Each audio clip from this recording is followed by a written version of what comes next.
Čaute ľudia, pri mojich pokusoch na mojom svete som narazil na Sticky Piston Book. Ukážem vám, ako som k tomu prišiel. Tak,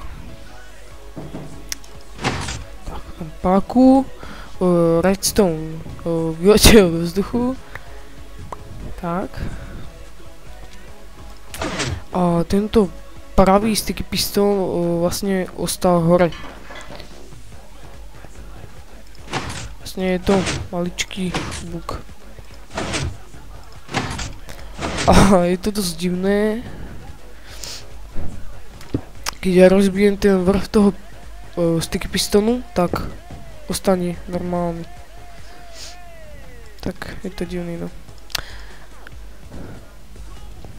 To len tak, že robím pokusy, ako čo sa stane a zrazu sa toto tak, no. Tak to je asi všetko, tak čaute.